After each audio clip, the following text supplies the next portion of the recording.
নদ-নদীতে ঘেরা বরগুনার প্রাকৃতিক উৎস থেকে আহরিত মাছের পাশাপাশি নতুন মাত্রা যোগ করেছে চাষের মাছ। এতে স্থানীয় চাহিদা মিটিয়ে দেশের বিভিন্ন প্রান্তে পাঠানো হচ্ছে মাছ, যা রপ্তানির প্রত্যাশা জেলে ও খামারিদের। এ বিষয়ে বিস্তারিত জানাবো সহকর্মী জিয়াদ মাহমুদের মাধ্যমে। জিয়াদ, জানাবেন বরগুনায় কি পরিমাণ জায়গায় মাছের চাষ হচ্ছে আর উৎপাদন ও খরচ কেমন?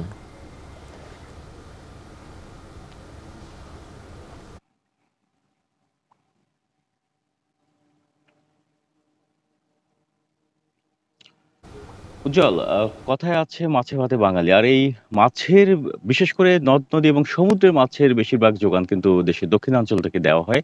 এবং তবে এই চাষের মাছও কিন্তু নতুন একটা মাত্রা যুক্ত করেছে নদ-নদী বা প্রাকৃতিক উৎস থেকে যে মাছগুলো আহরণ করা হয় একই সাথে।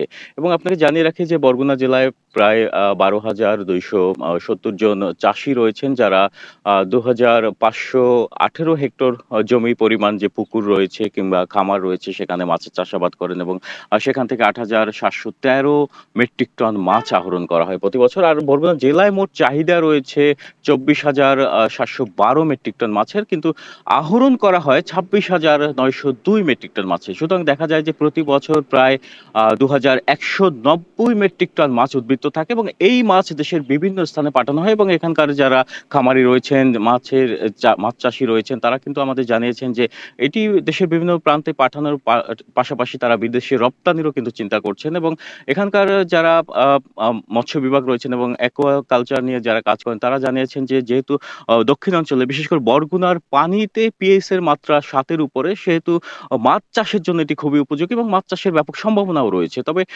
আপনি যেটি বললেন যে মাছ চাষে এখানকার কিন্তু খরচ এর থেকেও আমার যেটি জানিয়েছেন এখানকার খামারিরা, যে মুনাফা কিন্তু বেশি। যেমন এই যে একটি এখানে খামার রয়েছে, এখানে প্রায় আ আ ১,০০,০০,০০০ টাকা পরিমাণ কিন্তু এখন এখানে মাছ এবং খরচের তারা হিসাব করেছেন। কিন্তু এখান থেকে প্রায় ৩৩ লক্ষ টাকা মুনাফারও কিন্তু তারা আশা করছেন এখানকার খামারিদের সাথে কথা বলে আমরা জেনেছি। তবে এ যে খামারিরা রয়েছেন তারা আমাদের জানিয়েছেন যে প্রতি বছর যেখানে আগে একটা সময় নদ-নদী এবং সমুদ্রের মাছের উপর নির্ভর করতে হতো, সেহেতু এখানকার আ তারা এই নির্ভরশীলতা কমাতে এবং এখানে যে মাছের উৎপাদন বাড়াতে তারা কিন্তু নানা স্থানে খামার করে চলছেন। এবং এর সাথে একই সাথে কিন্তু হাজারো মানুষের কর্মসংস্থানের সৃষ্টি হয়েছে। এদিকে মৎস্য বিভাগ আমাদের জানিয়েছেন যেহেতু সম্ভাবনা রয়েছে মাছ চাষের, সেহেতু তারা আ আ এখানকার যারা খামারি রয়েছেন তাদের বিভিন্ন ধরনের পরামর্শ দিয়ে যাচ্ছেন। তবে তারা একটি বিষয় জানিয়েছেন যে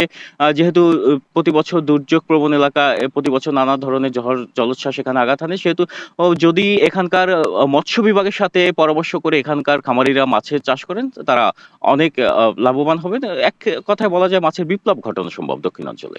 এই ছিল বরগুনার মাছ চাষের সবশেষ তথ্য। উজ্জ্বল।